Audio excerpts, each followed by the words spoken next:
Si Rowan ay ang panganay na anak ni Tanya at Rojen Ramos, 26 years old at isang architect. Lumayas siya sa kanilang mansyon at pumunta sa Batanes dahil ayaw niyang i-manage ang kanilang negosyo. Matangkad, moreno at gwapong binata si Rowan. Kaya maraming babaeng nagkakagusto sa kanya. He has everything. Money, power and fame. Name it. Subalit mas gusto ng binata ang simpleng buhay. Kuya, nasan ka ba? Kanina pa iyak ng iyak si Mama. Sambit ni Rohan sa kabilang linya. Rohan, pakibigay nga kay Mama ang cellphone mo at kakausapin ko. Ma, kausapin ka daw ni Kuya. Malakas na napabuntong hininga si Rowan sa kabilang linya. Gusto niya talagang mamuhay ng tahimik sa probinsya. Simple lamang manamit ang binata at napaka-humble nitong tao. Hindi siya maarte at may busilak itong puso. He is the epitome of kindness. Anak, nasan ka ba? Ikaw talagang bata ka, palagi mo na lang akong pinag-aalala. Emosyonal na sabi ni Tanya.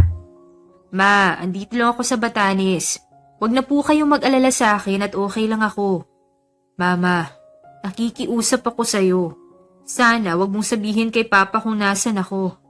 I love you, Mama. Ay nako, ano pa nga bang magagawa ko? Basta anak, mag-ingat ka dyan ha. I love you too, anak. Huwag mo nang isipin ang ama mo at ako nang kakausap sa kanya. Nakahinga naman ng maluwag ang binata dahil naiintindihan siya ng kanyang ina. Hindi pa kasi siya handang maging CEO sa kanilang kumpanya at wala talaga siyang balak na sumunod sa yapak ng ama. Nakikituloy lamang si Rowan sa pamamahay nila Tatay Jose, ang personal driver ng kanyang ina noon. Dating taga Maynila ang matanda subalit nakabili ng lupa ang anak nito sa Panatayan. Kaya dito na sila nakatira ngayon. Dahil matanda na si Jose, nag-resign na ito sa kanyang trabaho at umuwi na dito sa Batanes. Malapit ang loob niya kay Rowan at ganun din ang binata sa kanya. Kaya anytime, welcome na welcome si Rowan sa kanilang pamamahay. Iho, sigurado ka ba talaga na gusto mo maging tricycle driver habang nandito ka sa lugar namin? Opo, Tay. Bukas na bukas. Magsisimula na akong mamasada. Saka maraming salamat po sa pagtanggap niyo sa akin.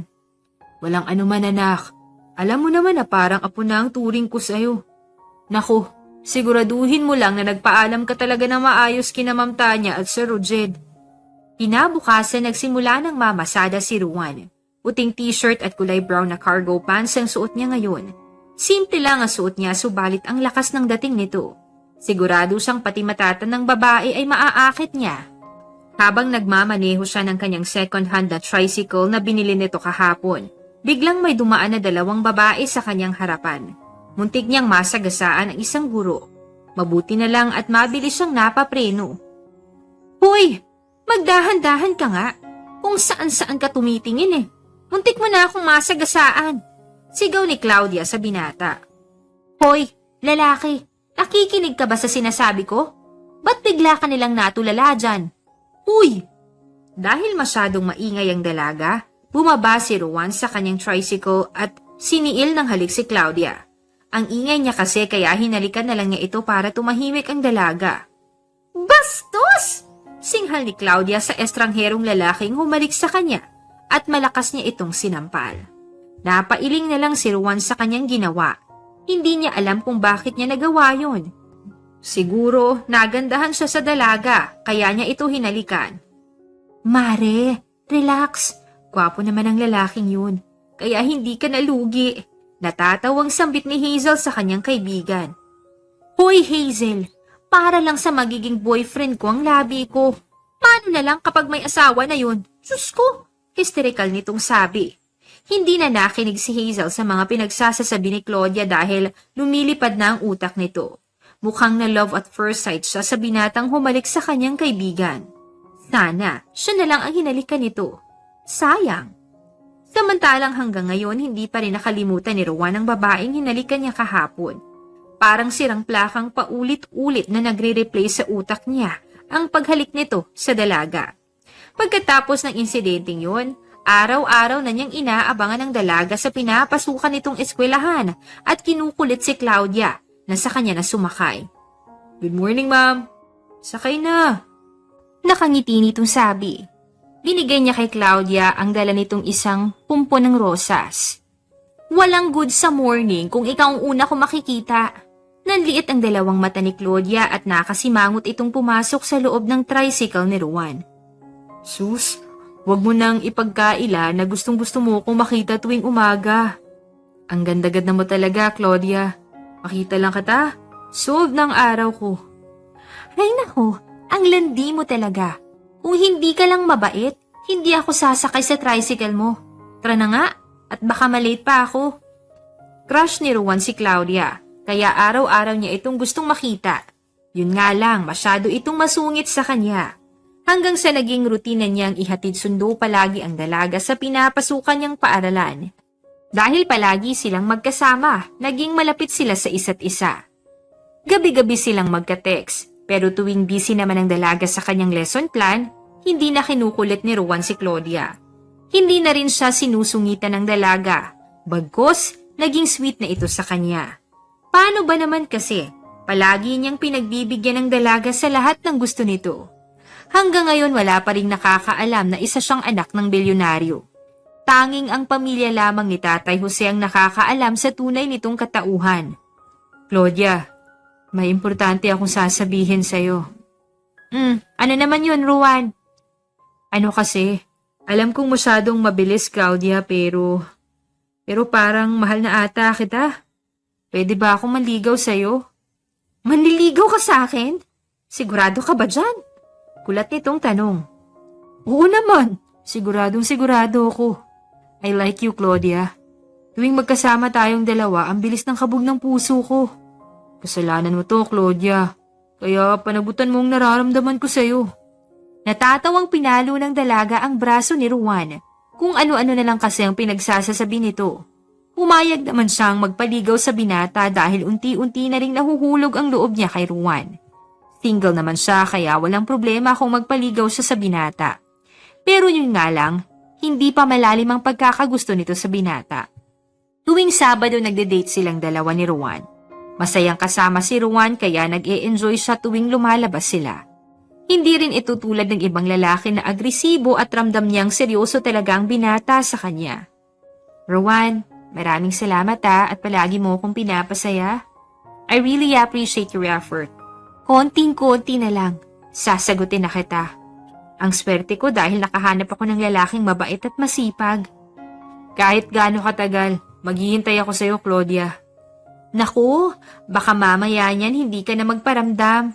Baka kagaya ka lang na ibang lalaki na pa-fall at sa una lang magaling. Naku, hindi ako ganong klaseng lalaki, Claudia. Kapag sinabi kong seryoso ako sa'yo, seryoso talaga ako.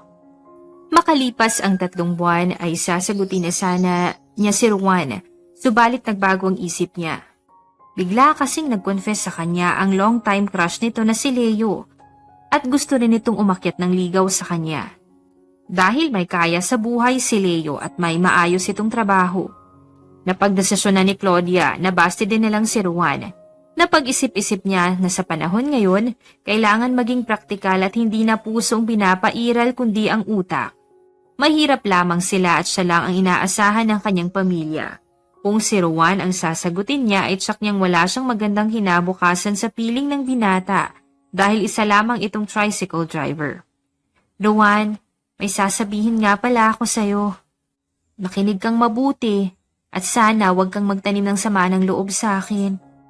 Ruan, itigil na lang natin to. Ayoko nang magpaligaw sa'yo. Napagtanto ko kasi na kapag naging boyfriend kita, sigurado akong pagtatawanan ako ng mga kasamahan kong guro. I'm really sorry. Mahinang sabi nito. Gusto na rin kasi niyang makaahon sa kahirapan, kaya si Leo ang susi para guminhawa ang kanyang buhay. Hindi naman niya kasalanan kung oportunidad na ang lumalapit sa kanya. Baka kasi mas lalo lang siyang malugmok sa putikan kapag sinagot niya si Ruan. Okay, I hope you won't regret your decision. Thank you for the time you spent with me. I really appreciate it. Sana lang ay maging masaya ka sa desisyon mong yan. I won't regret it, Ruan. Tumango na lang ang binata. Labis siyang nasaktan sa ginawang pambabasted sa kanya ni Claudia. Pag-alis ng dalaga ay sunod-sunod na pumatak ang mga luhang kanina niya pa pinipigilan. He's really broken and lost. Sa kabilang banda, nalungkot naman si Hazel sa ginawa ng kanyang kaibigan kay Ruan. Kung ganun pala ang tingin ni Claudia kay Ruan, hindi na sana niya pinayagan pa na nanligaw ito. Pero sino ba naman siya para husgahan ng kanyang kaibigan? Siguro hindi talaga sila para sa isa't isa. Teka, si Ruan ba yun? Tanong niya to sa kanyang sarili. Pauwi na siya galing sa bahay ng kanyang estudyante at hindi niya inaasahan na makikita niya si Ruan na nakikipag-inuman sa gilid ng tindahan. Ginabi ka ata, Ma'am Hazel. Tanong sa kanya ni Isko. Oo, galing pa kasi ako sa bahay ng estudyante ko. Sambit nito. Naku, mukhang lasing na ata si Ruan. Oo broken-hearted kasi. Kanina pa naglalasing. Di ba malapit lang ang bahay niyo kay Mang Jose? Pwede bang tulungan mo kung ihatid siya? Ha? Pwede naman. Tuliro nitong sagot. Hindi alam ni Hazel kung bakit siya pumayag na tulungan si Isko na ihatid si Ruan sa bahay nila. Ang alam kasi ng dalaga ay apo ni Mang Jose ang binatang bagong salta sa kanilang probinsya. Baka hindi kayang iuwi ni Isko mag-isa si Ruan kaya humingi ito ng tulong sa kanya. Dahil mabait at matulungin siyang dalaga, hindi niya kayang tanggihan si Isko. Pasensya na, Ma'am Hazel. Baka kasi biglang tumalon si Ruan habang nagmamaneho ko ng tricycle niya, kaya nagpatulong ako sa'yo. Naku, okay lang. Sige na, alis na tayo. Pagdating nila sa bahay nila Ruan, agad silang sinalubong ni Mang Jose. Nagpasalamat ang matanda sa kanilang dalawa ni Isko at inimbitahan pa sila na pumasok muna sa kanilang tahanan. Subalit, agad siyang tumanggi dahil baka hinahanap na siya ng kanyang tiyuhin. Naiintindihan naman yun ng matanda kaya dali-dali siyang umalis pagkatapos nitong nagpaalam. Iba pa naman magalit ang kanyang tiyuhin. Matagal nang patay ang mga magulang ni Hazel at ang kanyang tito Rodolfo ang nagpaaral sa kanya at naging guardian nito simula nang mamatay ang kanyang ina at ama. Anong oras na, Hazel? Bakit ngayon ka lang?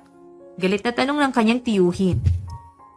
Galing po kasi ako sa bahay ng estudyante ko dahil kinakausap ko yung magulang niya. Pasensya na po, tito. Bilisan mo kumilos dyan at nagugutom na ako. Magsaing ka na dyan at magprito ng hotdog na ulam natin. Simula nang nalulong sa bisyo ang kanyang tiyuhin ay nagbago na ito. Hindi na alam ni Hazel ang gagawin nito dahil palala na ng palala ang maling ginagawa nito.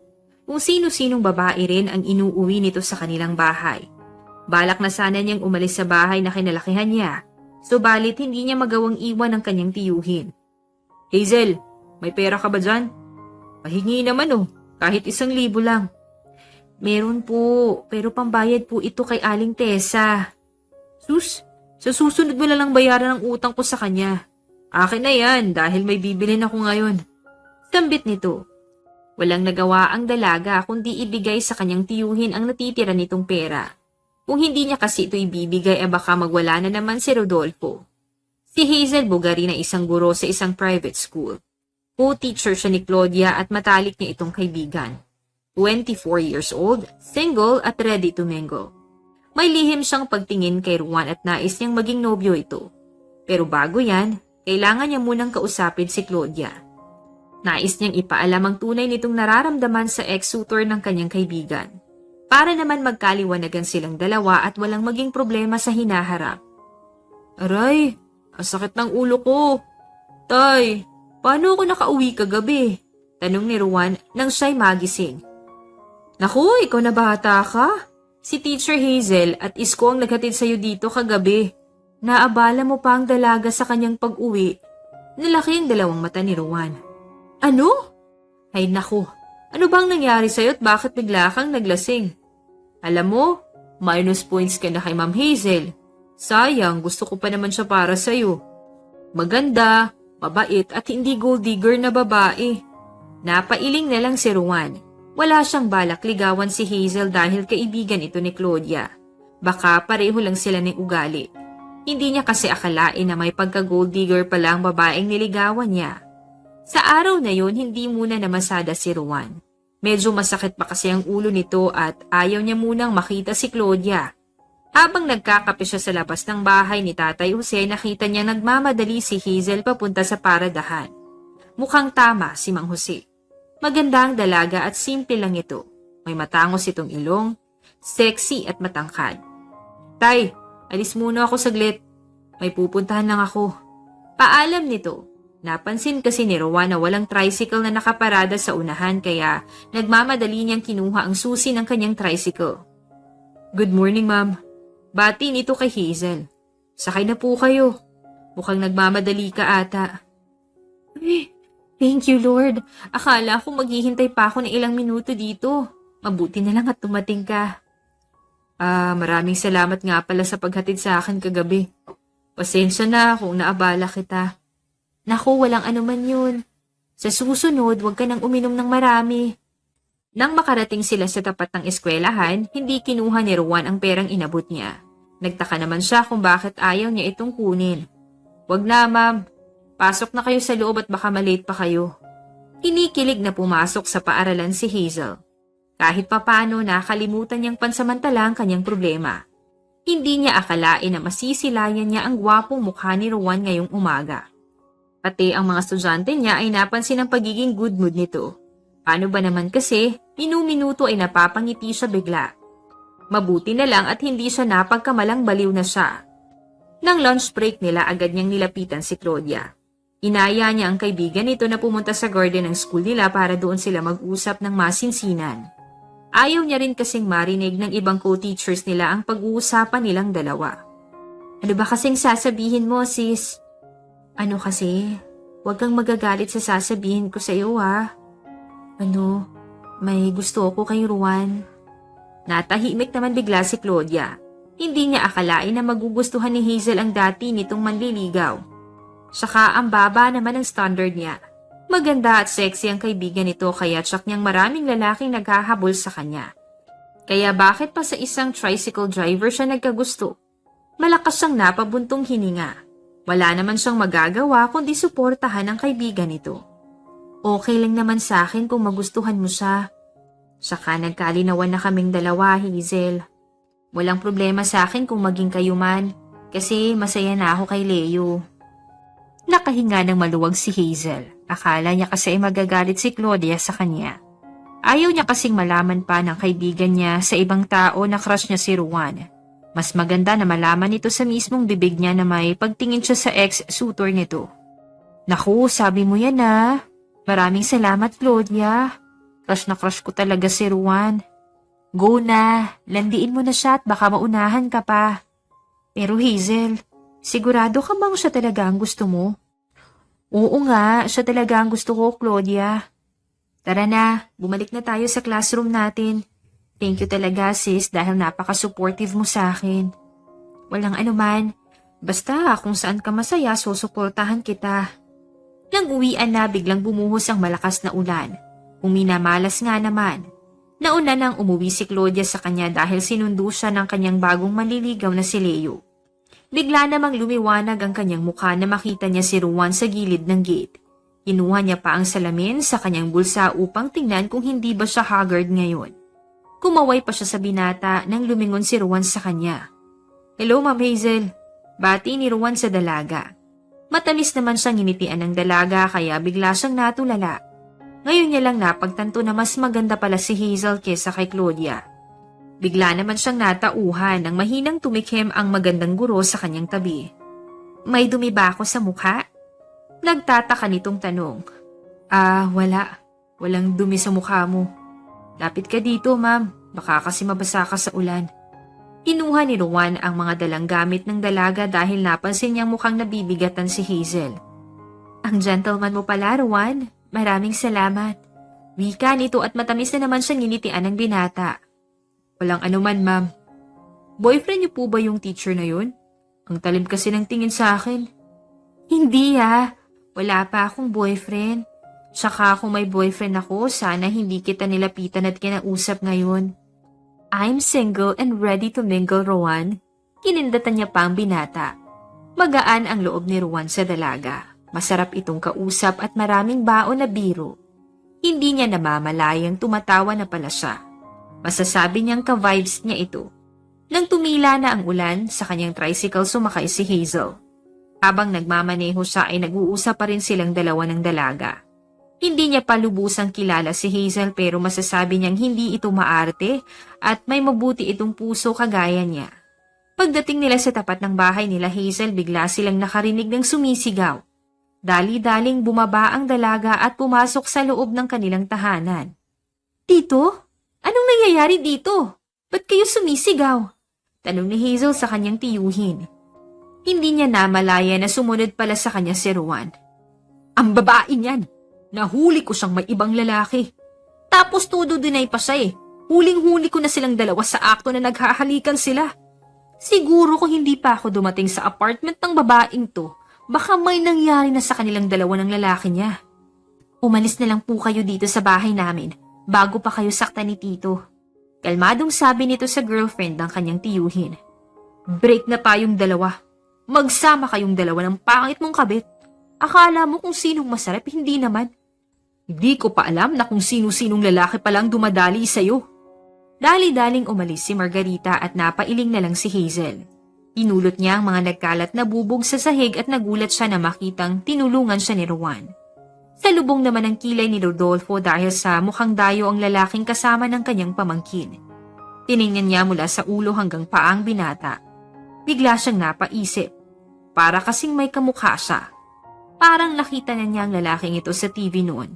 Hindi lang siya sigurado kung siya ba yun o hindi. Baka kamukha niya lang ito. "Tito, si Ruan pala. Apo siya ni Mang Jose." Sambit ni Hazel. "Oh, siya pala yung pinag-uusapan ng mga kababaihan dito. Anong relasyon mo sa pamangkin ko at bakit ka andito?" Strikto nitong tanong.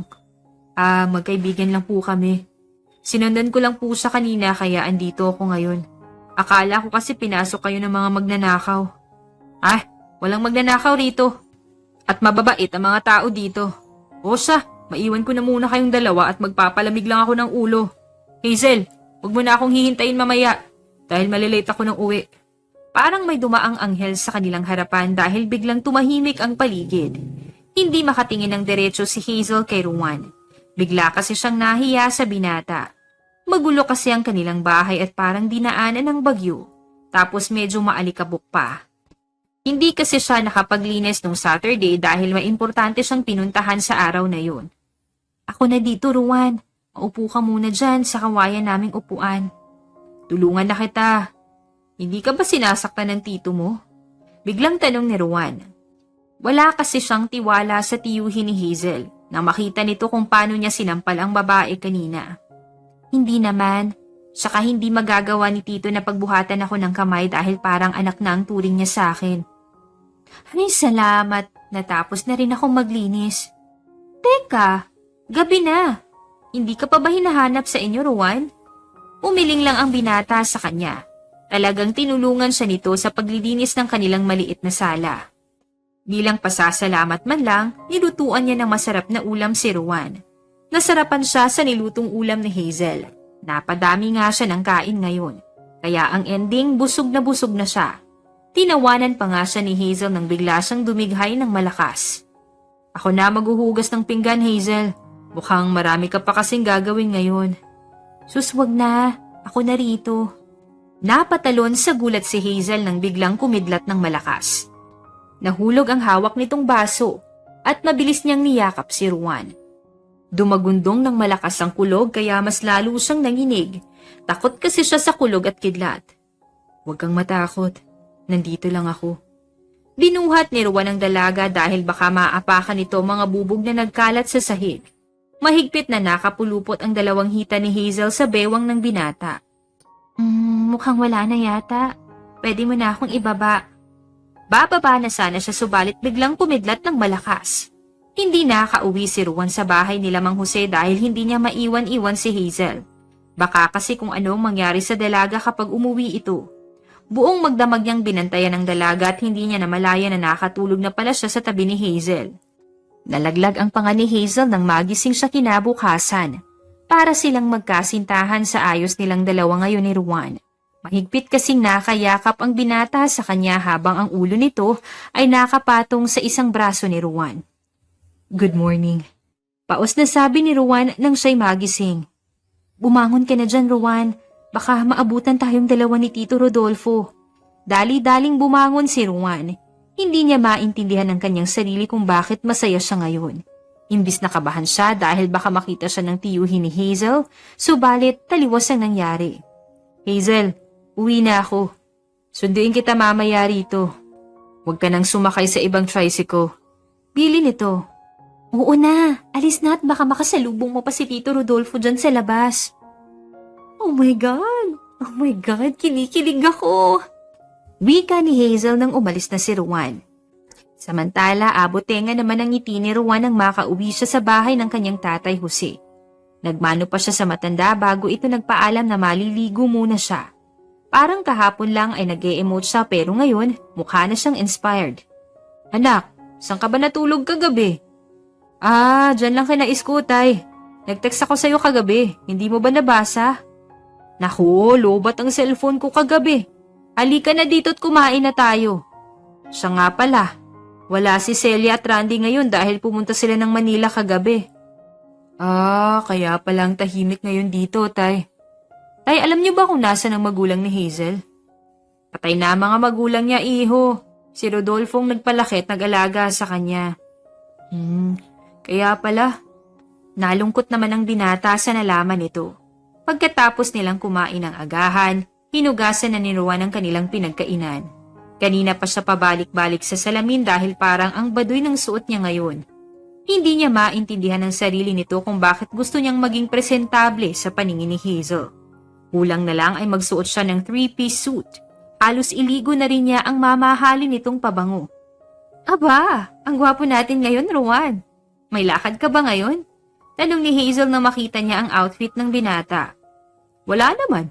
Mamamasada lang ako buong araw. Naku, sigurado akong mag-aagawan ng mga babaeng sasakay sa tricycle mo dahil sobrang gwapo mo ngayon. Hindi naman. Ikaw talaga, binubola mo na naman ako. Ano, tara na? Tumango naman ang dalaga. Saktong pagdating nila sa tapat ng eskwelahan ay siyang paglabas ni Claudia sa Ford Raptor na sasakyan ni Leo. Hindi man lang tinapunan ng tingin ni Ruan ang dalaga dahil nakatutok ang buong atensyon nito kay Hazel. Tama talaga ang desisyon kong basti din si Ruan. Sambit ni Claudia sa kanyang sarili na makita nito ang binata. Nilagpasan na niya ang dalawa at pumasok na siya sa loob ng paaralan. Bago umalis si Ruan ay kinuha niya muna ang number ni Hazel. Tatawagan niya ito mamaya para tanungin kung anong oras siya uuwi upang masundo niya ang dalaga. Ikaw sis ha? Ang bilis mo namang dumada moves. Nakita ko kayong nag-uusap ni Ruan kanina sa labas ng paaralan. Sambit ni Claudia sa kaibigan. Hindi naman, sakto lang. Kumusta na pala kayo ni Leo? Okay naman. Sinusulit na namin ang bakasyon niya kasi sa susunod na buwan, babalik na siya ng Manila. Balak ko na rin siyang sagutin next week. Sana all. I'm happy for you, Claudia. Thank you, Hazel. Masaya rin ako para sa'yo. Kung noong nakaraang buwan, si Claudia ang hinahatid sundo ni Ruan. Ngayon naman ay si Hazel na. 2 buwan na ang lumipas at tuluyan na siyang nakamove on kay Claudia. Wala na siyang nararamdaman sa dalaga. Masaya na siya sa buhay niya ngayon dahil palaging nandyan si Hazel sa kanyang tabi. Maswerte siya at tanggap siya ni Hazel kahit isa lang siyang tricycle driver. Hindi siya hinusgahan nito at minaliit bagkus proud na proud pa sa kanyang dalaga dahil mabait at masipag siyang lalaki. Ba't ganyan ang suot mo? Kita yung cleavage mo oh. Bumalik ka sa loob, magpalit ka. Seryosong sambit ni Ruan. Hala, sa dagat tayo pupunta, Ruan. Baka tama lang itong outfit na pinili ko. Magsuot ka ng jacket dahil babiyahe pa tayong dalawa. Mamaya mo natanggalin ang jacket mo kapag nakarating na tayo sa Morong Beach. Oo na, basta mamaya tatanggalin ko to ah. Sayang naman ang outfit ko kung buong maghapon ako magsusuot ng jacket. Hinapit na Ruan ang bewang ng dalaga at pinatakan ng masuyong halik ang noo ni Hazel. Ang sarap niyang panggigilan. Talagang todo bako dito sa mga lalaking nagtatangkang ligawan ng kanyang reyna. Oo, tama kayo ng hinala. Nahulog na ang loob niya sa dalaga. Mahal na niya si Hazel. Mahal na mahal niya ito. Lahat gagawin niya para lang mapasaya niya ang dalaga. Subalit hindi pa niya sinasabi ang tunay niyang nararamdaman kay Hazel dahil gusto niyang dahan-dahanin ito. Slowly but surely, Oh my gosh. Nalaglag ang panga ni Rowan na makita niya ang sexy na katawan ni Hazel. Nandito na sila ngayon sa Morong Beach at nakasuot ng red two-piece ang dalaga. Sunod-sunod siyang napalunok habang titig ng titig siya sa mukha ng kanyang reyna. Baka mabuntis niya ng maaga si Hazel kapag hindi siya nagpigil sa kanyang nararamdaman ngayon. Tumingin ka sa mukha ko, Rowan. Ikaw kanina pa kita napapansin, nakatitig ka sa dibdib ko. Tara na, langoy na tayong dalawa. Tumakbo ang dalaga kaya hinabol siya ni Rowan. Napatili siya ng malakas nang bigla siyang buhati ng binata at dinala sa malalim na parte ng dagat. Rowan, baka malunod tayong dalawa.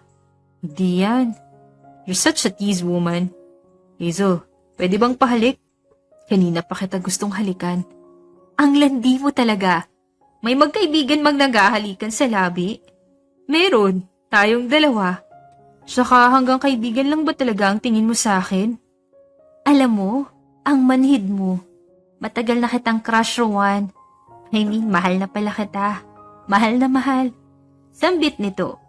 Naguhulmentado ang puso ngayon ni Rowan at masayang-masaya siya sa nalaman nito. Walang pasabing siniil niya ng halik si Hazel at tinugunan naman ito ng dalaga. Nang maghiwalay ang kanilang mga labi ay namumungay ang mga mata nitong nakatingin ng diretso sa dalaga. Alam niya sa sarili niyang hindi niya kayang pakawalan pa si Hazel. He loves her so much. Sobrang lalim na nang nararamdaman nito para sa dalaga. Kumpara sa naramdaman niya noon kay Claudia.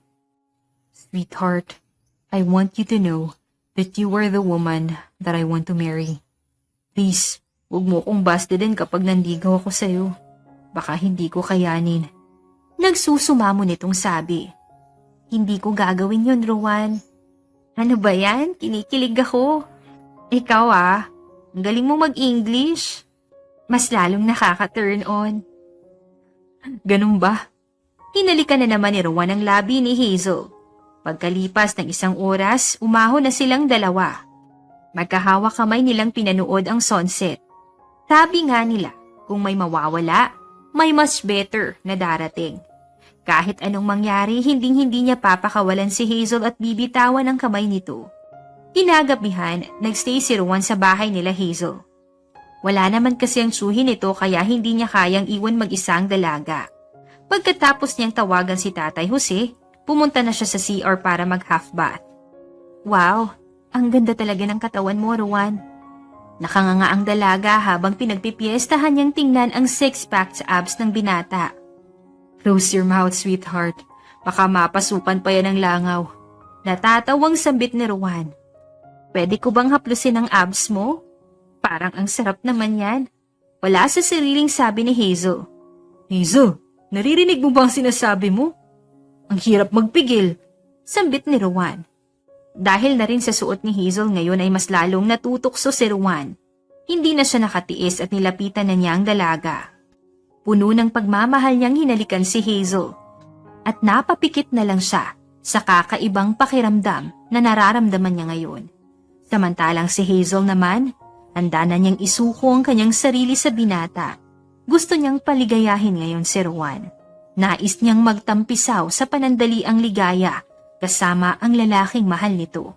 Kahit anong mangyari ngayon, hindi siya aatras. I love you, Rowan. Sa'yo ko lang isusuko ang pagkabirhin ko. Damn, I love you more, Hazel. You are mine. Your body, heart, and soul. Ano bang ginawa mo sa akin? Ang hirap mong tanggihan. Sa gabing yun, nagtampisaw silang dalawa sa sarap ng pag-iisa at ilang beses nilang narating ang rurok ng tagumpay. Tila nasa alapaap silang dalawa dahil sa kakaibang sarap na pinapalasap nila sa isa't isa. They were moaning each other's name until dawn. Good morning, my sunshine. Pasensya na kung masyado kitang pinagod kagabi. You're a beast in bed, Rowan. Talagang inubos mo ang lakas ko. Nakangiting wika ni Hazel. Namula ang buong mukha niya nang maalala niya ang nangyari sa kanila kagabi hanggang madaling araw. Bumangon na ang binata at nagluto siya ng agahan nilang dalawa ni Hazel. Hindi makalakad ng maayos ang dalaga at talagang masakit ang gitnang parte ng kanyang katawan. Kaya binubuhat niya ito tuwing pumupunta sa CR ang dalaga. Siya na rin ang naglinis ng buong bahay nila Hazel. 3:00 ng hapon nang makatanggap siya ng tawag galing sa kanyang ina. Agad niya itong sinagot dahil baka importante itong sasabihin sa kanya. Lumabas siya sa bahay nila Hazel at pumunta sa likurang bahagi upang hindi marinig ng dalaga ang pag-uusap nila ng kanyang ina. "Hello ma, napatawag po kayo. Kumusta kayo dyan?" Tanong agad ni Rowan sa kanyang ina. "Anak, please come back home. Ang papa mo." Umiiyak na sabi ni Tanya sa kabilang linya. Bigla siyang natigilan nang marinig niyang umiiyak ang kanyang ina. "Anong nangyari kay papa, ma?" Kinakabahan itong tanong. "Naaksidente siya, anak. Nandito kami ngayon sa ospital at medyo kritikal ang lagay niya." "Ma, uuwi na ako. Hintayin niyo ako dyan." Nagmamadaling bumalik si Rowan sa loob ng bahay nila Hazel. Nagpaalam siya sa dalaga na uuwi siya ngayon ng Manila dahil nagkaroon ng emergency sa bahay nila. "Mag-ingat ka dito habang wala ako, okay? Kapag nagkaproblema ka dito sa bahay niyo, tawagan mo ko agad. I love you, Hazel." "I love you too, Rowan. Mag-ingat ka sa biyahe."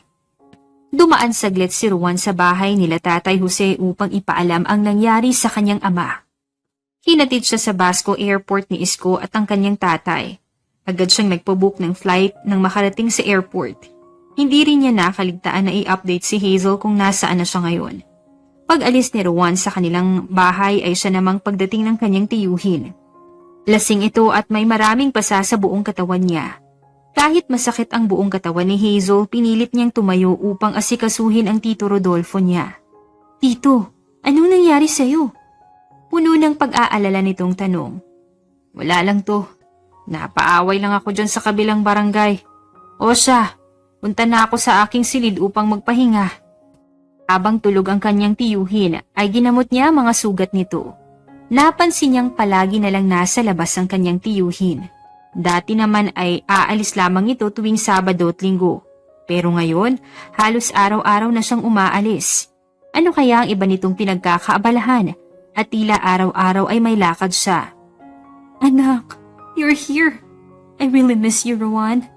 Niyakap ng mahigpit ni Tanya ang panganay nitong anak. "Ma, bakit na-aksidente si Papa?" "Nabangga siya ng bus, anak. Sa ngayon, ongoing pa ang investigation kaya hindi ko pa alam ang buong nangyari. Nang malaman kong tinakbo siya dito sa ospital ay pinuntahan ko agad siya. Ang mahal ko." "Calm down, ma. Magiging okay rin ang lahat." Si Rohan, hindi niya pa alam ang nangyari kay Papa. Umiling si Tanya. Hindi niya ipinaalam sa pangalawang anak nito dahil baka hindi siya makafocus sa pagre-review. Exam pa naman nila next week. Samantalang ang bunso naman niyang anak na babae ay iniwan niya sa kanilang mansyon kasama ang nani nito. Hinalo ni Rowan ang kanyang ina at hindi siya umalis sa tabi ni Tanya. Dahil sa nangyari sa kanyang ama, wala siyang choice kundi gampanan ang naiwang posisyon sa trabaho ni Rojen. Siya na ngayon ang CEO ng Raro Holdings. Naliwat ka ng mga meetings ang pinupuntahan niya kaya hindi niya magawang tawagan si Hazel ngayon. Ni good morning man lang sa text ay hindi niya nagawa dahil sa dami ng ginagawa niya. Damn, miss ko na siya. Gusto ko na siyang makita at mayakap. Mahina niyang sabi. "Sir, may sinasabi po ba kayo?" Tanong ng kanyang sekretary. "Ha? Wala. You may now leave, Miss Cruz." Malungkot na umuwi si Hazel sa kanilang bahay. Paano ba naman kasi? Ni hi or hello, wala man lang siyang natanggap na text galing kay Rowan. Hindi siya makapag-concentrate kanina dahil minu-minuto siyang napapatingin sa kanilang cellphone. Makalipas ang 1 oras ay biglang tumunog ang kanyang cellphone kaya dali-dali niya itong sinagot. "I hate you, Rowan. Bakit ngayon ka lang nagparamdam sa akin? Bumalik ka lang ng Maynila, nakalimutan mo na ako." "I'm sorry, sweetheart. Medyo busy ako kaninang umaga hanggang ngayong hapon. May importante lang akong inaasikaso. Nakauwi ka na ba?" "Oo, kanina pa. Nakakainis ka. Akala ko kinalimutan mo na ako. Siguro may ibang babae ka dyan, no?" "Wala kaya. Huwag kang mag-overthink dyan. Pagbalik ko dyan, aakyat ako ng ligaw sa inyo." Nagpagulong-gulong si Hazel sa ibabaw ng kanyang kama. Para siyang teenager na kinikilig ngayon. Akala niya talaga ay ginagamit lang siya ni Rowan at pinaglalaruan. Sino ba naman ang hindi mag-o-overthink? May nangyari na sa kanilang dalawa pero wala pa rin silang label. Tapos nagpapalitan pa sila ng I love you sa isa't isa. Sigurado ka ba? Baka napipilitan ka lang naligawan ako kasi may nangyari na sa atin. Yes, sweetheart. Siguradong sigurado ako. Kaya wag ka nang mag-entertain ng iba pang lalaki dyan habang wala ako. Don't worry, Rowan. Sa'yo lang ako kakalampag. Di na ako lilingon sa iba. Dahil ikaw lang ang gusto ko. Talaga? Baka naman hindi lang akong sinasabihan mo niyan. Nagdududa nitong sabi. Huy, ikaw lang no? I love you, Rowan. Hindi kita sasaktan at ipagpapalit sa iba. Kaya wag mong pagdududahan ang pagmamahal ko sa'yo. At wag ka sanang ma-insecure sa iba. Tanggap kita kahit anong trabaho mo. Nang gumaling at makarecover ang kanyang ama, bumalik siya sa Batanes. Babalik din siya sa Manila kapag pumayag na si Hazel na sumama sa kanya. Hindi niya sinabi sa dalaga na uuwi siya ngayon sa Panatayan dahil nais niyang isurprise ito. May kasama siyang 2 bodyguard at isang personal driver ngayon. Dala niya kasi ang kanyang sasakyan at ayaw ni Tanya na siya lang mag-isa ang magbiyahe ngayon papuntang Batanes dahil medyo malayo ito. Sir, nandito na po tayo. Ruwan, nakakagulat ka namang bata ka. Sana, sinabi mong uuwi ka ngayon para nakapagluto kami ng masarap na ulam. Hindi na po kailangan, Tay. May dala po kaming pagkain. Saka hindi po sila dito matutulog ngayon dahil sa hotel sila magsistay habang nandito ako. Ganun ba? O sige, pasok kayo. Wika ni Jose. Pagkatapos nilang kumain at magpahinga, nagpaalam saglit si Rowan sa kanyang tatay Jose. Sinabi ng binata na pupuntahan niya muna ang babaeng nililigawan nito dahil miss na niya si Hazel. Dinili niya rin sa mga kasamahan niyang pwede silang maglibot-libot ngayon habang wala siya. Naabutan ni Rowan na nagsasampay ng mga nilabhan nitong damit si Hazel. Hindi napansin ng dalaga ang kanyang pagdating kaya naman dahan-dahan niya itong nilapitan at niyakap patalikod. Ay bastos! Huy, sino kang lalaki? Bitawan mo ko kung ayaw mong masuntok ka ni Rowan. Sigaw ng dalaga. Ako to, sweetheart. I miss you, Hazel. Gabi-gabi akong hindi makatulog ng maayos dahil palagi kitang iniisip. Oh my God! Lord, nananaginip pa ako? Totoo ba talagang nandito na sa tabi ko si Rowan? Hindi ka nananaginip, sweetheart. Totoong nandito ako sa iyong tabi. Anong ginawa mo at mas lalo kang gumanda sa paningin ko? Mahinang hinampas ni Hazel ang matipunong dibdib ni Rowan. Binubola na naman kasi siya nito. Hindi mapigilan ng dalaga ang kanyang sarili at tinampa niya ang mahigpit na yakap ang binata. Nagulat naman si Rowan nang bigla itong umiyak. Oh, sweetheart, what's wrong? Nag-aalala nitong tanong. Akala ko hindi ka na babalik. Akala ko hindi mo na ako babalikan eh. Inalo ni Rowan si Hazel. Nang tumigil na ito sa pag-iyak ay tinulungan niyang dalaga na isampay ang mga nilabhan nitong damit. Hindi napansin ng dalaga ang 5 paper bag na nasa gilid nito. Napangiti na lang siya na makita ang mga kakaibang kislap sa mata ni Hazel. Hindi maitago ng dalaga ang sayang nararamdaman niya ngayon. Lahat ng lungkot na kanyang nadarama ay biglang napawi na makita niya si Rowan. Hindi niya rin pinahalata sa binata na may malaki siyang problema ngayon. Ano to, Rowan? Pasalubong ko. Sa'yo lahat yan. Sambit nito. Umalis na naman ang tito mo? Nais ko sanang magpaalam sa kanya na liligawan kita. Oo. Huwag mo nang ipaalam. Wala naman siyang pakialam kahit na manligaw ka sa akin. Ang totoo niyan, nag-away silang dalawa ngayon ng kanyang tiyuhin. Pinagalitan niya kasi ito dahil ang dami niyang utang kay Aling Tessa at nagalit na sa kanya ng husto si Rodolfo. Hindi na niya talaga maintindihan ang kanyang tiyuhin. Lahat ng sahod nito ay napupunta sa kanyang bisyo. Hazel, may sasabihin nga pala ako sa'yo. 2 linggo lang ako mananatili dito sa Batanes. Babalik din ako sa Manila dahil may nahanap na akong bagong trabaho doon. Gusto sana kitang isama pero kung ayaw mo, okay lang naman sa akin. Pwede naman kitang dalawin dito every Saturday at Sunday. Uy, mahal ang pamasahe no. Pero sigurado ka ba talagang gusto mo akong isama sa Manila? Kung oo, papayag akong sumama sa'yo. Ayaw na kasi niyang mawalay kay Rowan at papayag naman siguro ang kanyang tiyuhin na sumama siya sa lalaking mahal nito. Pwede namang isama niya rin sa Manila ang tito niya. Talaga? Hindi ka nagbibiro? Sasama ka talaga sa akin? Oo nga. Tsaka last week nagpasa na ako ng resignation letter. Hinihintay ko lang ang bagong teacher na papalit sa akin. Bala ko kasing magturo sa ibang bansa pero nagbago ng isip ko. Sasama na lang ako sa'yo. At sa Maynila na lang ako mag-a-apply ng trabaho. Pero hindi na sa private school. Sana pala rin ako. Para sa tunay na pag-ibig, susugol siya. Handa niyang bitawan ang pangarap nitong makapunta sa ibang bansa alang-alang sa pagmamahalan nilang dalawa ni Ruan. Makalipas ang 1 linggo, ay okay na ang lahat at next week ay aalis na sila. Sa ngayon, kailangan niya munang kausapin ng Tito Rodolfo nito dahil hindi niya pa alam na sasama siya kay Ruan papuntang Maynila. Hazel, may sasabihin pala ako sa'yo. Makinig kang mabuti. Seryosong sambit ng kanyang tiyuhin. May utang ako kay Mr. Cheng na 5 milyon at sisingilin na niya ako. Dahil wala akong perang maibibigay sa kanya, ibebenta na lang kita sa kaibigan nitong matandang insek. Tito, nababaliw ka na ba? Ayoko, hindi ako papayag. Wala ka nang magagawa, Hazel. Nasabi ko na sa kanyang plano ko at pumayag na rin ang kaibigan nitong bilhin ka. Mamamatay tayong dalawa kapag hindi ka pumayag. Tsaka mas gaganda ang buhay mo kapag nasa puder ka ni Mr. Jean. Ibibigay niya lahat ng gusto mo at magiging buhay reyna ka sa mansyon nito. Nanghihina siyang napaupo sa sahig.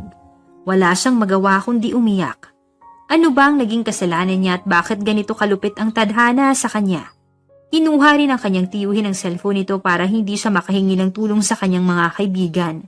Bantay sarado rin siya nito sa bawat galaw niya kaya hindi niya magawang tumakas. Inaumagahan dumating sa kanilang bahay ang 2 matandang insek. Biglang natakot si Hazel na makita niya kung paano tumingin sa kanya ang isang matanda. Animoy gusto siya nitong halikan at hubaran. Good morning, Mr. Cheng at Mr. Jin. This is my beautiful niece, Hazel Bugarin. She is single and never been touched by another man. Beautiful, beautiful. I like her. Name your price, I will buy her no matter what. I want her to bear my child and to be my wife. That will never happen, Mr. Jin. Hazel is mine. Try to touch her and I will shot you. Hinila ni Ruan ang dalaga at itinago niya ito sa kanyang likuran. Nagulat si Hazel sa biglaan nitong pagdating. Napakurap pa siya ng ilang beses dahil akala niya na mamalikmata lang siya. Kumunot ang noo nito nang mapansin niyang nakasuot ng mamahaling damit ang binata. Hindi rin nakatakas sa kanyang paningin ang mamahalin nitong relo. Biglang naging bigati ng dating ni Ruan na labis niyang ikinataka. Subalit biglang natakot ang dalaga nang tutukan nila ng baril si Ruan. One wrong move and my men will shoot you. How dare you to interrupt us? Who are you, young man? Inisian niya lamang ang matanda kaya mas lalong nagalit ito sa kanya. Ilang sandali lang, pumasok na ang mga tauhan ng kanyang ama. May dala silang mga baril at pinalibutan sila ng mga dala nitong tauhan. Napansin naman niyang natakot ang 2 insek. At pati na rin si Rodolfo. Magkano ang benta mo kay Hazel? Matikas nitong tanong. 10 milyon. Kaya mo ba siyang bilhin ng ganong kalaking halaga? Sa pagkakaalam ko, tricycle driver ka lang. Kaya kung ako sa'yo, umalis ka na at ng mga kasamahan mo. I will pay you 20 million and Hazel will be mine. Deal? Talagang pinarinig ni Ruan sa 2 matanda kung ilang milyon ang kaya niyang ilabas para lang makuha niya ang reyna nito. Babayaran mo ba talaga ako ng 20 milyon? Nauutal nitong tanong. Wala na. Nabulag na siya sa pera at parang wala na siyang pakialam sa pamangkin nito. Rodolfo, we have a deal. You will sell your niece to me and not him. I will pay you 10 million and Hazel will be mine. Sininyasan ni Ruan ang kanyang isang tauhan na barilin ng kaliwang paa ni Mr. Jin. Malakas na napasigaw ang matanda at takot namang lumaban ang 5 tauhan nito dahil baka bigla silang barilin ng mga nakaitim na lalaki na nakapalibot sa kanila. Jin, we need to go. This young man is really dangerous. I don't want to die yet. No, I will bring Hazel with me. She's mine. Rodolfo and I had an agreement. He will sell her niece to me. Paano ba yan? Mukhang matigas talaga ang ulo ng matandang to. Ang ayaw ko pa naman sa lahat ay ang inaangkin ng pag-aari ko. Lumapit siya sa matanda at tinutukan niya ito ng baril sa kanyang sentido. Seryoso niyang tinitigan si Mr. Jin at napangiti siya na makitang namumutla na ito. Mas lalo niyang idiniin ang baril na hawak nito sa matanda, kaya mas malakas itong napasigaw. Fine! You can have her! Just let me go! And my men! Sure, madali naman akong kausap. Now, leave this house! Faster! Binigay ni Juan kay Rodolfo ang 2 briefcase na dala nito. Halos tumalon sa tuwa ang tiyuhin ni Hazel. Hindi niya alam na may mga pulis na palang naghihintay sa kanya sa labas. Nahuli na ng mga pulis ang 2 insect dahil sangkot sila sa maraming illegal business sa Pilipinas. Okay ka lang, sweetheart? Sinaktan ka ba nila? Hindi. Tipid ditong sagot. Juan, saan ka kumuha ng 20 million? I will explain to you later, sweetheart. Maupo ka muna dyan at mag-iimpake lang ako ng mga gamit mo. Wow! Big time pala tong nobyo mo, Hazel! Sinenyasan ni Juan ang mga tauhan niya na pwede nang papasukin ng mga pulis sa bahay nila Hazel. Nanginig naman sa takot si Rodolfo na makita nitong sunod-sunod na pumasok ang mga pulis sa kanilang tahanan. Sinubukan niyang tumakbo subalit hindi siya nagtagumpay. Ano to?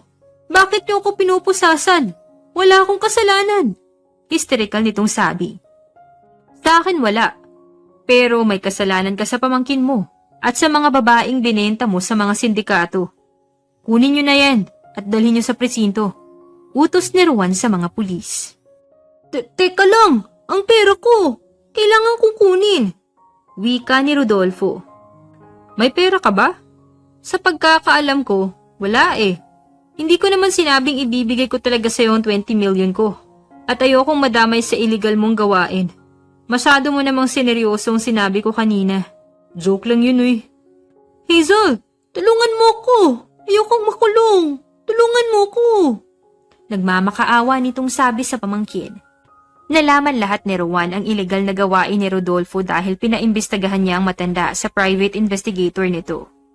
Noong una pa lang ay nagdududa na siya sa kinikilos ng tiyuhin ni Hazel. Kaya pinaimbestagahan niya ito. Mabuti na lang at mabilis na binalita sa kanya ng investigador nito na ibibenta ngayon ni Rodolfo ang kanyang pamangkin sa matandang insect. Napansin ni Juan na tulala na parang wala sa sarili ngayon si Hazel. Kaya naman agad niya itong nilapitan at niyakap ng mahigpit. Sweetheart, magiging okay rin ang lahat. Galit ka ba sa akin dahil pinakulong ko ang tito mo? Hindi ako galit sa iyo, Juan. Hindi ko lang akalain na magagawa pala ni tito ang bagay na yon. Human trafficking is no joke. Hindi naman siya ganun dati eh. Maluha-luha nitong sabi. Sweetheart, may sasabihin pala ako sa'yo. Sana wag kang magalit sa akin dahil nilihim ko sa iyong tunay kong katauhan. I'm Rowan Ramos. Isa akong architect at CEO ng Raro Holdings. Hindi talaga ako isang tricycle driver. Ano? So it means, hindi ka talaga apo ni Mang Jose? Kung ganun, kaano-ano mo sila? Hindi namin sila kaano-ano, pero malapit ang loob ko kay Tatay Jose at pamilya niya. Dati siyang personal driver ng mama ko kaya malapit talaga kami sa isa't isa. Pagkatapos niyang nag-explain kay Hazel kung bakit siya napadpa dito sa Batanes, ay kumain na silang dalawa kasama ang mga tauhan niya at pamilya ni Tatay Jose. Nagkaliwanagan na silang dalawa ni Hazel at wala siyang tinatagong sikreto na sa dalaga. Sinabi niya lahat ang dapat sabihin dahil gusto niyang maging honest sa dalaga. Sa sumunod na araw ay pumunta si Hazel sa dati niyang pinagtatrabahuan dahil may hinanda silang farewell party para sa kanya. Kasama niya ngayon si Juan at ang mga bodyguard ng binata. Medyo naiila nga siya dahil sa mga mapanuring tingin ng mga dati niyang co-teachers. Good morning, Mr. Ramos. Welcome to our school. Ladies and gentlemen, this is Mr. Juan Ramos, the CEO of Raro Holdings. Thank you, sir, for donating 5 million pesos to our school. Walang anuman. Basta kung may kailangan kayo, huwag kayong mahiyang lumapit sa akin. Thank you also for throwing a farewell party to my future wife. Talagang na-appreciate ko kung paano nyo binavalue yung mga employees nyo. Uy, ano ka ba? Nakakahiya. Bulong ni Hazel kay Juan. Ba't ka naman mahihiya? Saka gusto kong ipangalandakan sa buong mundo na ikaw nagmamay-ari ng puso ko, Hazel. I love you so much. Gulat na gulat si Claudia sa kanyang nalaman. Nagsisi siya sa ginawa nitong pangmamaliit kay Juan. At ang mas masaklap pa dyan, nalaman niya na ang boss ni Leo sa kanyang trabaho ay si Juan. ang lalaking binasted niya. Rowan, pwede ba tayong mag-usap? Nahihiyang tanong nito sa binata. Hazel, okay lang ba? Sure, no problem sis. Hinalikan muna ni Rowan ang noo ng dalaga bago ito nakipag-usap kay Claudia. Nais ko lang humingi ng sorry sa'yo dahil sa ginawa ko noon. Hindi ko sinasadyang husgahan ka at maliitin ka. I'm really sorry. Pero masaya akong nahanap mo ng babaeng para sa'yo talaga. Hindi naman talaga ako nagalit sa'yo, Claudia. Oo, nasaktan ako pero okay na ako ngayon. At masaya na ako sa piling ni Hazel. Kalimutan na natin ang nangyari noon. Sige, pasok na tayo sa loob. Gumaan ang pakiramdam ni Claudia dahil nasabi niya ang gusto nitong sabihin kay Rowan. Hindi naman siya nagsisi na si Leo ang pinili niya kahit nalaman nitong mas mayaman si Rowan kesa sa boyfriend nito. Kontento na siya at masaya sa piling ni Leo. Pagkatapos ng farewell party na hinanda ng mga co-teachers ni Hazel, ay dumiretso ang dalaga sa presinto kung saan nakakulong ang tiyuhin nito. Sa huling pagkakataon gusto niyang makausap at magpaalam sa lalaking nagpalaki sa kanya at nag-alaga. Oh, pamangkin ko. Pasensya na kung nagawa kong ibenta ka kay Mr. Jean. Desperado lang kasi akong bayaran ng utang ko sa kaibigan niya dahil pinagbantaan niya akong papatay nila tayong dalawa kapag hindi ko nabayaran ng utang ko kay Mr. Cheng. Pinapatawad na kita, Tito. Alam mo naman na hindi ko kayang magtanim ng galit sa'yo dahil mahal na mahal kita. Ikaw lang ang pamilya ko at labis akong nagpapasalamat sa'yo dahil talagang tinaguyod mo ko hanggang sa makapagtapos ako ng pag-aaral. Pero Tito, mali ang ginawa mo. Masakit para sa akin na makita kitang narito sa kulungan. Pero kailangan mong pagbayaran ng kasalanang ginawa mo. Isang oras din silang nag-usap ni Rodolfo at sinabi ng dalaga na sa Maynila na siya titira. Hindi naman umangal si Rodolfo at sinabi niyang mas mabuti pa na umalis si Hazel ng Batanes para hindi siya madamay sa gulong kinasangkutan niya. Mas safe siya doon at baka balik-balikan si Hazel ng mga iba pang tauhan ni Mr. Jean at Mr. Cheng. Sinabi pa ni Hazel na every month ay dadalawin niya ang kanyang tiyuhin sa kulungan. Rowan, kinakabahan ako. Baka hindi ako magustuhan ng mga magulang mo. Sambit ni Hazel. Nandito na sila ngayon sa Manila at nais ni Rowan na ipakilala agad si Hazel sa kanyang mga magulang kahit hindi pa niya girlfriend ang dalaga. Relax, sweetheart. Mabait ang mga magulang ko at hindi matapobre. Pati ang dalawa kong kapatid ay tsak na magugustuhan ka rin nila. Teka lang, okay lang ba ang suot ko? Hindi ba ako mukhang baduy ngayon? Maganda ba ako ngayon? Sunod-sunod itong tanong. Hinalikan ni Rowan ang dalaga para matigil na ito sa kakatanong. You are beautiful inside and out, sweetheart. Tsaka maganda ang suot mo ngayon at hindi ka mukhang baduy. Kahit ano namang isuot mo ay maganda ka pa rin sa aking paningin. Hay nako, ang bias naman talaga ng sagot mo. Siyempre sasabihin mo yan kasi patay na patay ka sa akin. Tara na, kanina pa naghihintay si na mama sa atin. Agad na sinalubong ni Tanya ng yakap si Rowan at Hazel na makita niya ang dalawa. Sobrang saya niya ng ibalita sa kanya ng anak nito na iuuwi niya ngayon sa kanilang mansyon ang babaeng mahal niya. Magalang na nagmano si Hazel sa mga magulang ni Rowan at sa tita nito. Bigla siyang nanliit sa kanyang sarili na makita kung gaano kalaki ang mansyon na kinalakihan ng binata. Para bang bigla siyang natauhan na ang layo pala ng agwat nilang dalawa. Wow! Proud na proud talaga ako sa'yo anak. Ang galing mong pumili. Manang-mana ka talaga sa akin. May laman na ba ang siya ng girlfriend mo? Tanong ni Rojen sa kanyang anak. Papa, wala pa po. At naniligaw pa lang ako kay Hazel. Ano ba yan? Ang bagal mo naman. Tularan mo ko. Binuntis ko agad ang mama mo.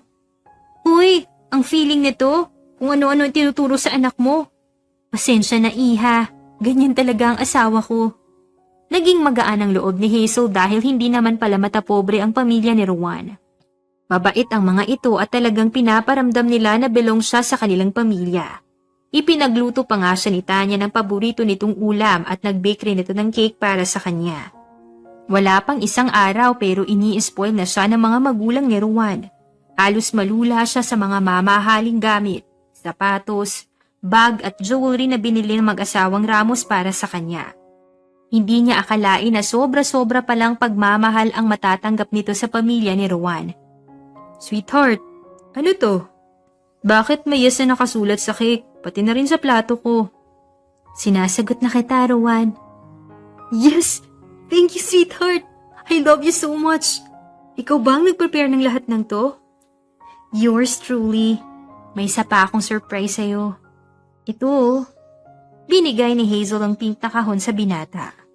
Buksan mo na, dali.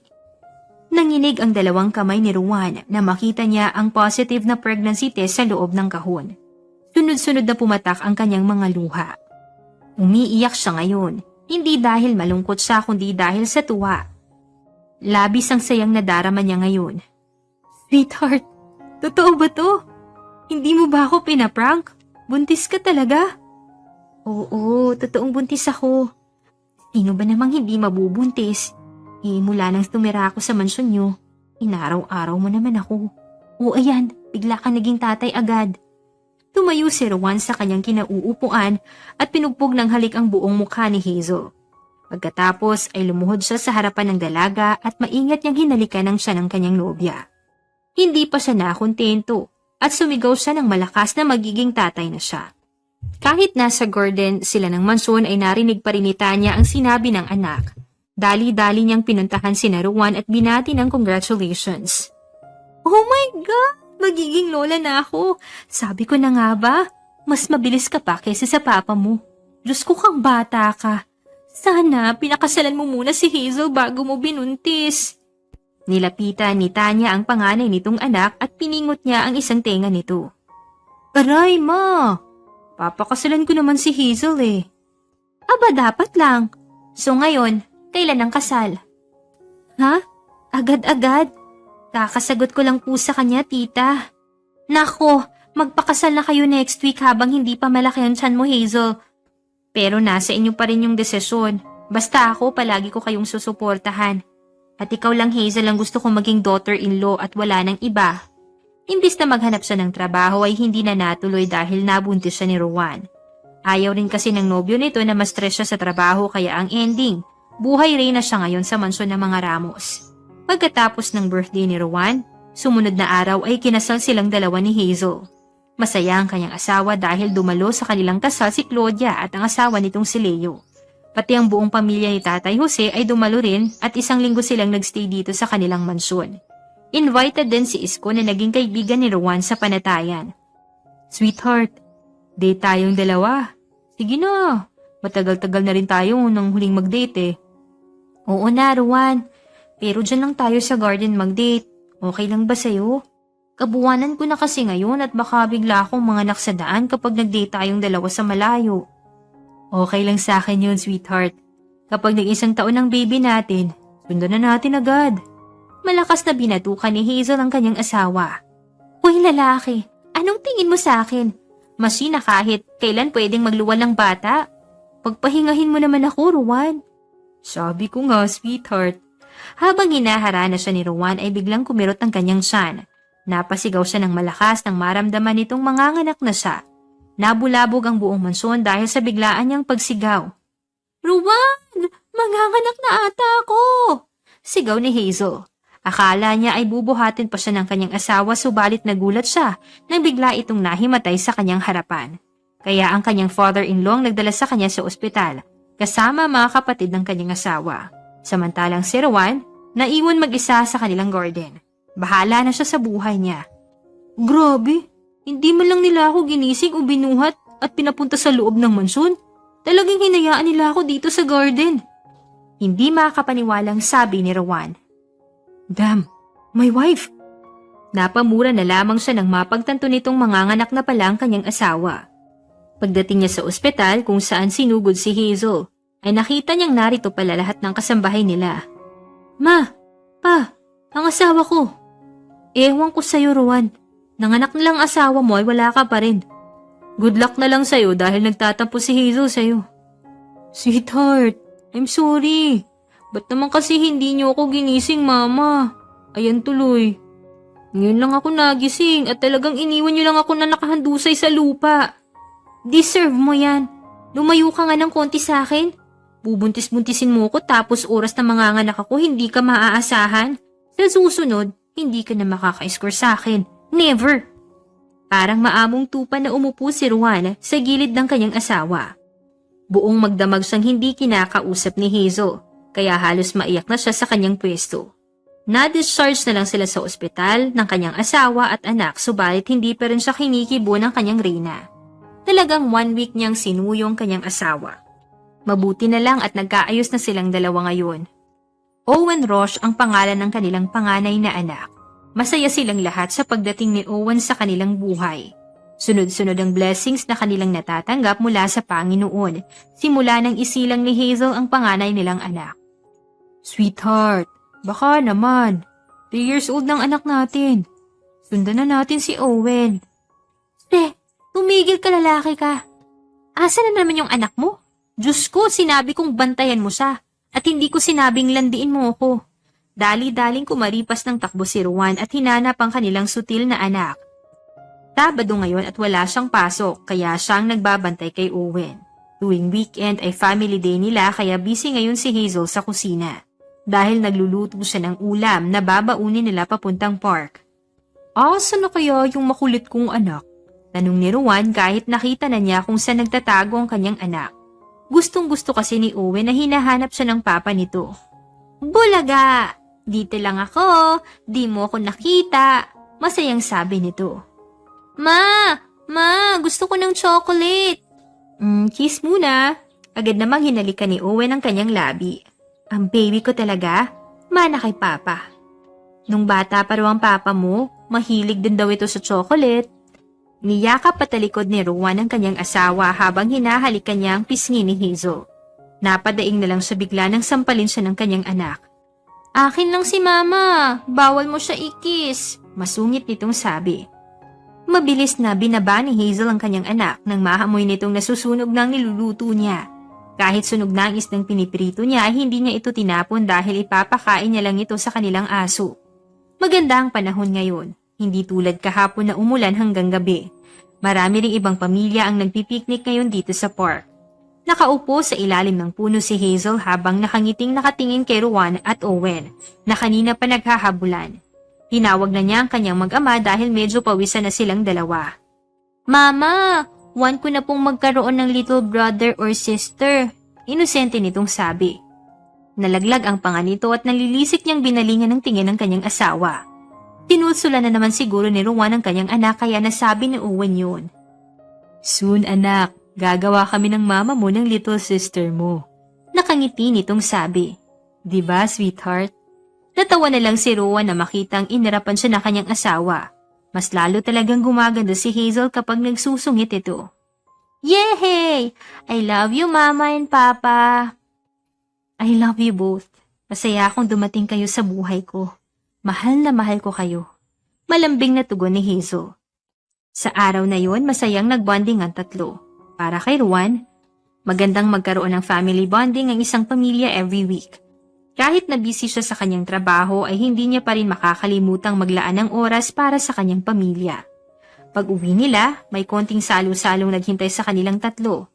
Wedding anniversary kasi nila ngayon kaya nagluto ang mga magulang niya at ang kanilang mga kasambahay ng masasarap na pagkain. Happy wedding anniversary, love. Thank you for being a wonderful wife and mother to our son.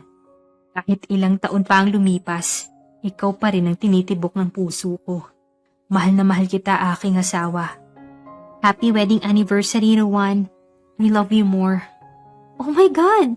Ano to? Titulo ng lupa, love.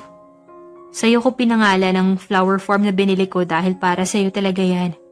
You love flowers. So I bought a farm for you. Ruan naman masyado mo naman akong ginugulat.